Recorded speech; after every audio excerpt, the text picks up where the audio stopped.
Alright, hello everyone and welcome back to my Fallout 4 Mod Spotlight series, where today we are having a look at the NCR Desert Raven Armor mod, which is being made by user Shadow Liger. And what this glorious little piece of work looks to add into the game is a very interesting take on the much loved and known NCR Ranger armor from Fallout New Vegas, and it is pretty awesome looking, as you can see right here. It is a very unique version of the Ranger armor that I gotta say, I really do like. It is pretty cool overall, and thankfully pretty darn easy for you to get your hands on, as, well, all we have to do is build it. It's not added into the level loot tables, it's not found in merchants, at least none that I could find, but we simply have to go to a chemistry station and down to the new NCR Desert Raven category here to build the three pieces that make up this entire suit. The first being the main body armor for a mere 4 cloth, 8 leather, and 6 steel, the gloves for 2 leather, the helmet for 1 fiber optics, 2 glass, 4 leather, and 4 steel, and all in all, frankly, pretty easy to make this thing. It's not going to take you long to make this lovely suit, as there aren't any crazy material requirements or any interesting skill requirements necessary. And once built, you have an amazing suit of armor. Let's go take a look at all the stats here in our Pip-Boy. And down here at the Raven armor, it is, again, just a magnificently made piece of work, and does provide a decent amount of defense with 75 physical, 30 energy, and 10 radiation protection for a weight of 10. And now what's also quite fascinating about this particular piece of armor is this main body armor section basically is, oh, what's the proper word for it? Undergarment? I think that's the word used in the game, maybe. So you can actually wear other armor pieces over this thing, including a chest piece, so you don't really have to worry about, foregoing your other pieces of nice armor. Now we then have the gloves, which don't offer much defense, but they do look pretty good, with 5 defense here and 5 energy for a weight of 0.5, so basically 5. And then we have the helmet, the most glorious part of it all. Look at this beautiful thing. I love it. And it provides quite a bit of defense here with 35 physical, 10 energy, and 40 radiation protection for a weight of 3. And has some pretty amazing modifications. For instance, the one I'm wearing here has a life detector, which is pretty freaking awesome. And yeah, all in all, very good looking piece of equipment, and is just cool. And like I said, the Raven armor basically counts the same thing as like my marine wetsuit here, so if I put that on, I lose the gloves and the armor. But with the armor and gloves on, I can pop on all of my marine combat armor here, except for, of course, the helmet, which will turn off the Raven helmet. But we can, in fact, put on all of that armor, which really looks awkward over this suit that you have here.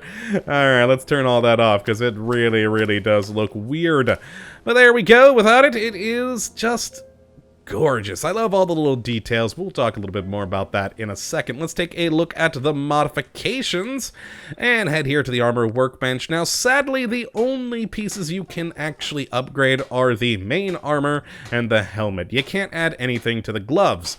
Now, on the armor, we only have the option of adding in Ballistic Weave. I wish there were a few more things in here, but you know what? Adding Mark V Ballistic Weave adds a whole lot of defense, so, you know, I'm not really complaining. That's pretty nice there. And then with the helmet, that's where things get a bit more interesting. Now, of course, we do also have the Ballistic Weave up to Mark V, offering, again, a lot of defense, but we also have some fun additional modifications to add to the helmet. The first being a hostile detection system, which, when sneaking, and you're in line of sight, will detect hostiles around you. The life detection, again, while sneaking, all of these are activated via sneaking. It will basically find all living things around you, interestingly including robots and turrets. They're not exactly living, but hey, what are you gonna do?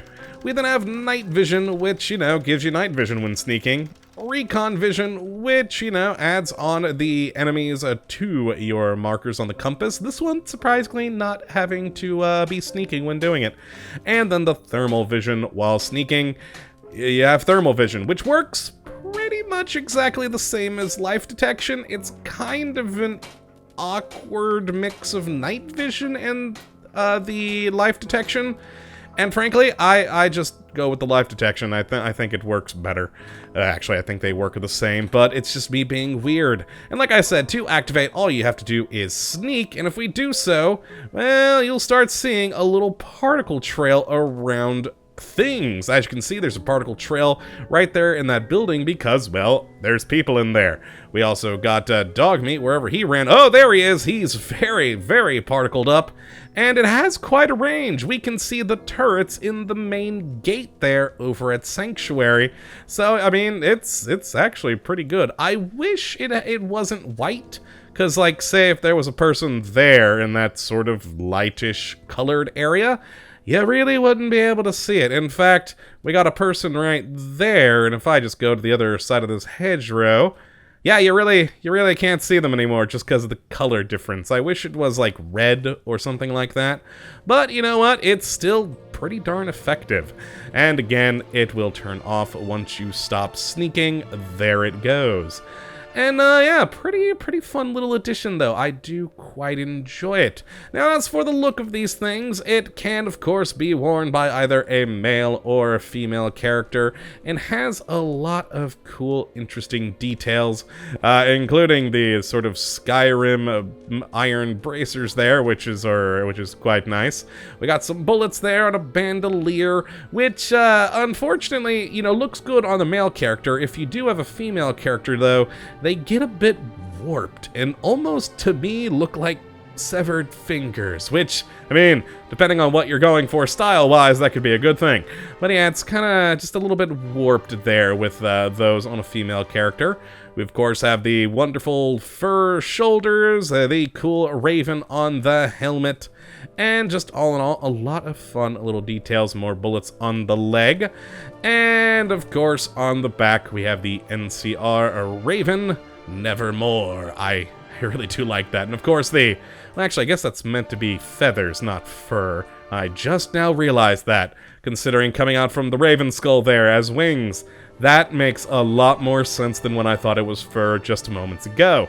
Alright, and of course, a fun little talon there in the back. Very, very cool.